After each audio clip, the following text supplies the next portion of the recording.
जय हिंद। मेरा नाम मनोज मंडल है। आज की इस वीडियो का टॉपिक है 5 small cap for next 15 year. आप लोगों में से बहुत सारे व्यूअर, बहुत सारे इन्वेस्टर ये सवाल करते हैं फ़ोन करके, व्हाट्सएप करके, कमेंट बॉक्स में कि सर मैं तो एसबीआई का म्यूचुअल फंड में इन्वेस्ट करना चाहता हूं, सर मैं तो कोटक के म्यूचुअल फंड में इन्वेस्ट करना चाहता हूं, सर मैं तो डीएसपी के म्यूचुअल फंड में इन्वेस्ट करना चाहता हूं, सर मेरे लिए क्या सही होगा, स्मॉल कैप में कौन सा म्यूचुअल फंड सही हो सकता है। तो आज की इस वीडियो में मैं आपको पहले एक बात क्लियर कर देना चाहूंगा कि ये किसी भी प्रकार से वीडियो स्पॉन्सर नहीं है, बस एजुकेशन पर्पस के लिए है। ऐसी कौन सी बात को समझकर, देखकर हमें पैसा इन्वेस्ट करना चाहिए, वो हम आज के इस वीडियो में सीखने वाले हैं। तो इस वीडियो को आप दिल से अभी से लाइक कर दीजिएगा और इस चैनल में आप पहली बार वीडियो देख रहे हो तो इस चैनल को सब्सक्राइब करके और यह वीडियो अपने दोस्तों को, अपने परिवारजनों को जरूर शेयर कर दीजिएगा। तो चलिए शुरू करते हैं। यहां मैंने आपको बोला कि 5 स्मॉल कैप म्यूचुअल फंड देखने वाले हैं, तो हम देखेंगे फर्स्ट नंबर पे कंपैरिजन ऑफ फंड्स, यानी कि जो भी XYZ का म्यूचुअल फंड होगा, यदि आप इन्वेस्ट करना चाहते हैं तो पहले कंपैरिजन बहुत जरूरी है और इस कंपैरिजन से आपको कॉन्सेप्ट क्लियर हो जाएगा कि कौन सा फंड आपके लिए सही हो सकता है, कौन सा सही नहीं होगा। तो बात करें कंपैरिजन की, तो हमने यहां पे सिलेक्ट किया कैटेगरी इक्विटी स्मॉल कैप। उसके बाद fund 1 Kotak small cap, Franklin India smaller company, can't small cap, DSP small cap, SBI small cap. तो ये हमने 5 म्यूचुअल फंड सिलेक्ट किया जो कि स्मॉल कैटेगरी के म्यूचुअल फंड है। मैं फिर से कह रहा हूं, कोई स्पॉन्सर नहीं है, बस मैं आपको डिफरेंस दिखा रहा हूं, कंपैरिजन दिखा रहा हूं। इसके बिहाफ पे आप अपने अनुसार बेस्ट म्यूचुअल फंड चूज कर पाएंगे। तो यहां पे आप देख सकते हैं, ये फंड नेम आपको मैंने दिखा दिया। तो कैटेगरी भी आप देख सकते हैं, सारे कैटेगरी इक्विटी स्मॉल कैप के हैं और यहां पे लॉन्च डेट आप देख सकते हैं। डीएसपी स्मॉल कैप 2007 में लॉन्च हुआ, फ्रैंकलिन इंडिया स्मॉलर कंपनी 2006 में लॉन्च हुआ और कोटक स्मॉल कैप 2005 में लॉन्च होता है ये mutual fund. SBI small cap 2009 में लॉन्च होता है। कॉन्ट स्मॉल कैप 1996 में लॉन्च होता है। अब यहां पे हम देखेंगे क्या एक्सपेंस रेशो, किसका कितना एक्सपेंस रेशो है, यहां से पता चलेगा। ज्यादा एक्सपेंस रेशो का मतलब होता है कि कहीं ना कहीं खर्चा ज्यादा लिया जा रहा है उस ईएमसी द्वारा, लेकिन ज्यादा एक्सपेंस रेशो अगर लिया जाता है और उसके बदले में यदि आपको अच्छा रिटर्न दिया जाता है, बहुत बेस्ट रिटर्न दिया जाता है, आप इसको ऐसे समझो, डायरेक्ट प्लान में आपका एक्सपेंस रेशियो बहुत ही कम है, लेकिन जब बात आती है रिटर्न जनरेट की तो वहां पे रिटर्न बहुत आपको कम दिखता है, तो फिर उसका कोई बेनिफिट नहीं है क्योंकि आपको रिटर्न कम मिला है। लेकिन अगर एक्सपेंस रेशियो ज्यादा है, उस ईएमसी का अगर खर्चा ज्यादा है, लेकिन रिटर्न भी अगर बेहतर जनरेट करके दे रहा है, हाई रिटर्न जनरेट करके देता है, तो इसका क्या मतलब हुआ कि ये जो एक्सपेंस रेशियो ज्यादा लिया जा रहा है वो कहीं ना कहीं बराबर कर रहा है। तो यहां पे कंपैरिजन करेंगे, डीएसपी स्मॉल कैप का एक्सपेंस रेशियो आप देख सकते हैं 1.73। अगर बात करें फ्रैंकलिन इंडिया स्मॉलर कंपनी तो 1.78। कोटक स्मॉल कैप आप देख सकते हैं कि 1.68% है। एसबीआई स्मॉल कैप की अगर बात की जाए तो 1.61% है।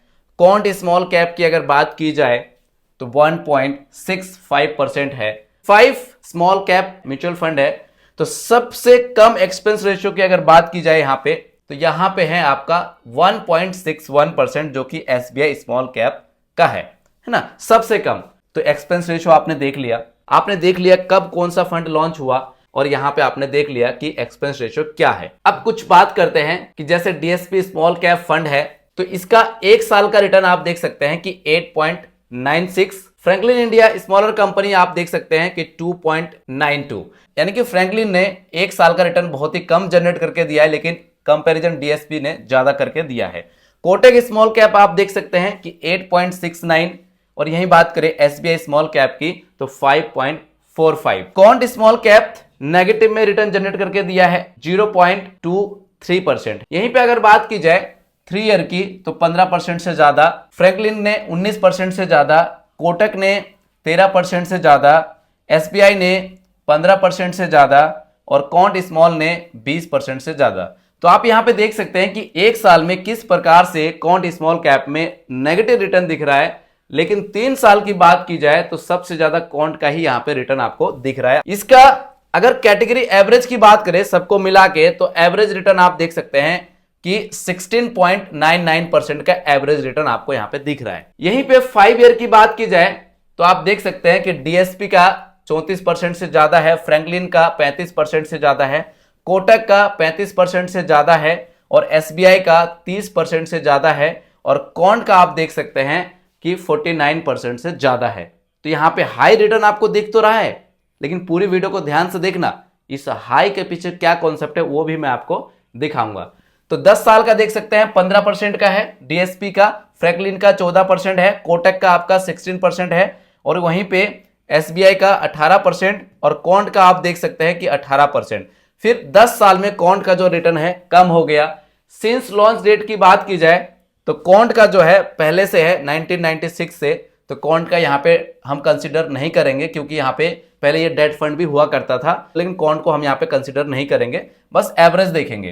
तो यहाँ पे एसबीआई का आप देख सकते हैं 19%, कोटक का आप देख सकते हैं 17% और फ्रैंकलिन का आप देख सकते हैं 15%। यहाँ पे बात की जाए डीएसपी की तो 17% से ज्यादा का रिटर्न आपको यहाँ पे दिख रहा है। तो इस प्रकार से यहाँ पे देख सकते हैं कि सिंस लॉन्च डेट का जो है यहाँ पे आपको रिटर्न दिख रहा है। यहाँ पे हो गया आपका 5 साल का रिटर्न, यहाँ पे आपका 10 साल का रिटर्न है और यहाँ पे आपका 3 साल का रिटर्न है और आप देख सकते हैं कि 1 साल में कॉन्ट ने नेगेटिव का रिटर्न दिया हुआ है। तो ये हमने रिटर्न देख लिया, लेकिन इस रिटर्न का मतलब ये नहीं है कि फ्यूचर में भी आपको इस प्रकार से रिटर्न मिल सकता है। संभावना भी है मिलने का और नहीं भी है, मिल भी सकता है और नहीं भी मिल सकता है, लेकिन हम पास्ट को देखकर थोड़ा सा अनुभव करते हैं कि शायद क्या पता फ्यूचर में मिलने की संभावना हो। अब यहां पे बात करेंगे पास्ट एवं कंपैरिजन की, यानी कि किसका एवं ज्यादा है। और जैसे कि मैं आपको अक्सर बताता रहता हूं कि जिस म्यूचुअल फंड का एवं सबसे ज्यादा होता है, जितना ज्यादा एवं होगा फंड मैनेजर उतना अच्छा उस फंड को मैनेज करने वाला होता है। तो इसीलिए देखा जाता है कि जितना अधिक एवं वो फंड उतना अच्छा हो सकता है। तो 5,000 करोड़ से अगर ज्यादा एवं है तो वो फंड आपका अच्छा हो सकता है, लेकिन और भी बहुत सारी जो बातें हैं मैटर करता है। तो यहां पे हम देखेंगे एवं, देखिए हमने यहाँ पे all AMC, equity small cap और 15 ईयर का हमने समय यानी कि टाइम पीरियड सिलेक्ट किया और 10,000 रुपए पर मंथ की एसआईपी। सबमिट पे जैसे क्लिक करेंगे, सबमिट पे क्लिक करने के बाद यहां पे आप एवं देख सकते हैं। तो एसबीआई स्मॉल कैप का 28,453 करोड़ से ज्यादा इसका फंड साइज है। ये कम बेसी हो सकता है अगर कोई पैसा रिडीम कर लेते हैं, निकाल लेते हैं तो। DSP small cap 13,277 crore, Franklin India smaller company 11,257 crore, can't small cap 23,269 crore, Kotak small cap 14,407 crore. तो यहां पे 1 2 3 4 5, तो 5 हमने म्यूचुअल फंड देखा और कंपैरिजन करा और यहां पे करंट वैल्यू आप देख सकते हैं कि 2010 से लेकर 2025 के बीच में 10-10 हजार रुपए पर मंथ की एसआईपी और वैल्यू आप देख सकते हैं 1,04,52,000 से ज्यादा 21% के हिसाब से रिटर्न जनरेट करके दिया है। यहीं पे अगर बात की जाए डीएसपी स्मॉल कैप की तो 2010 से लेकर 2025 के बीच में करंट वैल्यू आप देख सकते हैं 10-10 हजार रुपए पर मंथ की एसआईपी, तो 89,33,000 19% के हिसाब से यहां पे रिटर्न जनरेट करके दिया है। तो इस तरह से तमाम म्यूचुअल फंड है। मेरा कोई पर्सनल रिकमेंडेशन नहीं है कि आपको इसमें करना है कि नहीं करना है, आपकी चॉइस है। मैंने बस आपको कंपैरिजन करके दिखाया कि 5 स्मॉल कैप कंपनी कैसी हो सकती है, किस में आपको करना चाहिए, किस में आपको नहीं करना चाहिए। तो हमने यहाँ पे पास्ट एएम भी देख लिया, ये भी ऊपर नीचे हो सकता है। अगर पैसा ज्यादा और इन्वेस्ट हो जाता है इस एएमसी में तो फंड साइज बढ़ जाएगा, या फिर कोई पैसा निकाल लेते हैं तो यहाँ पे फंड साइज घट भी सकता है। अब XYZ कोई व्यक्ति है, अगर 7,000 रुपए पर मंथ की अगर वो एसआईपी करते हैं तो उस हिसाब से उनकी एसआईपी में क्या प्रभाव पड़ सकता है, आप इसको यहां से समझिए। भाई उन्होंने प्लानिंग किया कि भाई अगर मैं 7,000 रुपए पर मंथ की अगर एसआईपी करता हूं तो आप यहां पे देख सकते हैं कि एसआईपी अमाउंट 7,000 रुपए हो गया। यहां पे नंबर ऑफ ईयर यानी कि 20 साल का उन्होंने टाइम सोच लिया और एनुअल रिटर्न की अगर बात की जाए 15% का, अभी आपने पास्ट का रिकॉर्ड भी देखा, तो मैं उससे कम दर से ही जो है मैं यहाँ पे कैलकुलेट कर रहा हूं और मैंने यहाँ पे माना कि एक्सपेक्टेड अगर 15% का रिटर्न मिलता है तो वैल्यू पे क्या फर्क पड़ेगा, इसको आप यहां से समझ सकते हैं।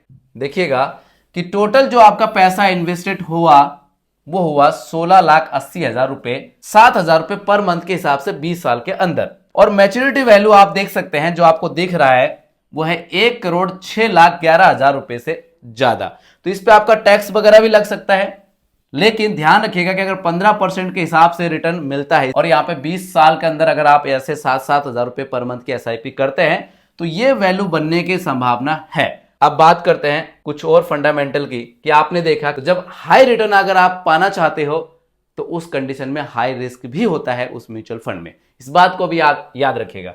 तो हमने यहाँ पे 1 2 3 4 5 म्यूचुअल फंड देखा। तो हाई रिस्क इसको हम कैसे देखेंगे? इसको देखने के लिए हमें क्या करना है कि हम उन्हीं म्यूचुअल फंड में चले जाएंगे। मान लीजिए कि SBI small cap mutual fund है, यहां पे क्लिक करेंगे। यहां पे जैसे ही क्लिक करेंगे तो यहां पे CAGR रिटर्न दिख रहा है। हम यहां से देख सकते हैं कि लो, मॉडरेट, मॉडरेट हाई और हाई। तो देख सकते हैं इस फंड का जो है यहां पे हाई रिटर्न तो हाई रिस्क है। तो बड़ा सोच समझ के सारे डॉक्यूमेंट को पढ़ के, यदि आप लंबे समय के लिए आ सकते हैं तो ही आपको आना चाहिए। अगर लंबे समय के लिए नहीं आ सकते तो आपको नहीं आना चाहिए। नेक्स्ट अगर बात की जाए क्वांट स्मॉल कैप की, तो क्वांट का भी देखेंगे यहाँ पे, इसका भी हाई रिस्क है, यानी कि इसमें भी आप इन्वेस्ट करते हैं तो आपको जो है हाई रिस्क लेना पड़ सकता है। यहां पे बात करते हैं कोटक की, तो क्या कोटक में भी हाई रिस्क है? तो इसको देखने के लिए हमें दोबारा फिर से वहीं जाना पड़ेगा। तो यहां पे आप देख सकते हैं कोटक में भी जो है हाई रिस्क है। तो इस प्रकार से जो है हमने देख लिया कि यदि हमें हाई रिटर्न चाहिए तो हमें हाई रिस्क भी लेना पड़ सकता है। तो उसी हिसाब से सोच समझ के, अगर आपके पास लंबा समय हो तो ही आपको आना है स्मॉल कैप कंपनी में, अदरवाइज नहीं। मैं फिर से कह रहा हूं, मेरा कोई पर्सनल रिकमेंडेशन नहीं है कि इन्हीं फंड में इन्वेस्ट करना है, या आपकी चॉइस है करना है कि नहीं करना। मैंने सिर्फ आपको कंपैरिजन करके दिखा दिया एक एजुकेशन पर्पस के लिए। अब कुछ कमेंट्स की बात करते हैं। यदि आपके मन में भी कोई सवाल हो, कुछ क्वेश्चन करना चाहते हो तो कमेंट बॉक्स में, इसी वीडियो के कमेंट बॉक्स में आप लिख सकते हैं। इसी प्रकार से मैं आपका भी कमेंट लेने की पूरी कोशिश करूंगा। तो आप देख सकते हैं कि पहला कमेंट है कि सर मैं लमसम 15 लाख रुपए करना चाहता हूं, कौन से म्यूचुअल फंड में करूं? मिड कैप और स्मॉल कैप अच्छा हो सकता है। तो हम चले जाएंगे gamdaredu.in और .in पे जाके यहां पे हम मिड कैप सिलेक्ट कर लेंगे। देखिए मिड कैप ऑल AMC, और आपके पास कितना है? 15 लाख रुपए हैं और 10 से 15 साल। तो हमने यहाँ पे 10 साल का समय ले लिया।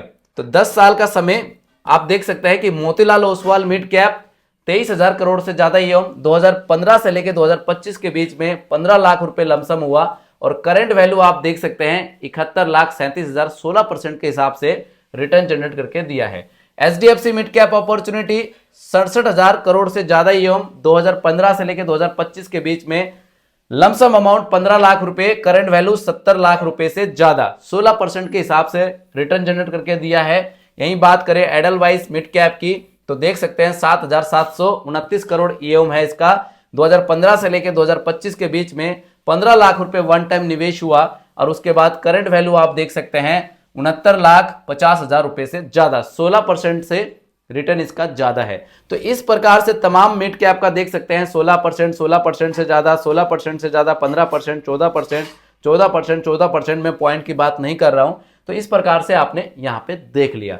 तो अब आपको कौन सा फंड लेना चाहिए, कौन सा नहीं लेना चाहिए, मैंने आपको इसी वीडियो में बता दिया कि कौन सा फॉर्मूला से हमें लेना चाहिए, वो फॉर्मूला भी आपको मैंने समझा दिया है। चॉइस आपका है।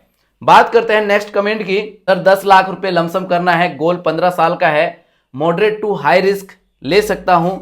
तो इनका है कि 20,000 की SIP भी चल रही है जुलाई 2024 से।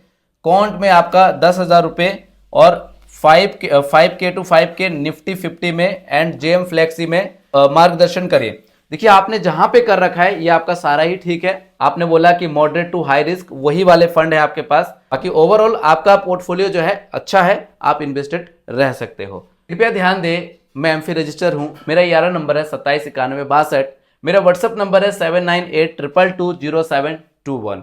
आप मुझे इस नंबर पे व्हाट्सएप भी कर सकते हैं। अगर आप इन्वेस्टमेंट करना चाहते हैं तो वीडियो के डिस्क्रिप्शन बॉक्स में बेस्ट म्यूचुअल फंड ऐप का लिंक है, वहां से जाके आप इन्वेस्टमेंट कर सकते हैं। उम्मीद करता हूं यह वीडियो आपको अच्छी लगी होगी। अगर यह वीडियो आपको अच्छी लगे तो प्लीज वीडियो में अपना एक प्यारा सा लाइक कर दीजिएगा। अभी तक अगर आपने इस चैनल को सब्सक्राइब नहीं किया है तो चैनल को सब्सक्राइब करके बगल में जो बेल आइकन का बटन है उसको जरूर प्रेस कर दीजिएगा, और यह वीडियो अपने दोस्तों को, अपने परिवारजनों को जरूर शेयर कर दीजिएगा। मिलता है नेक्स्ट वीडियो में।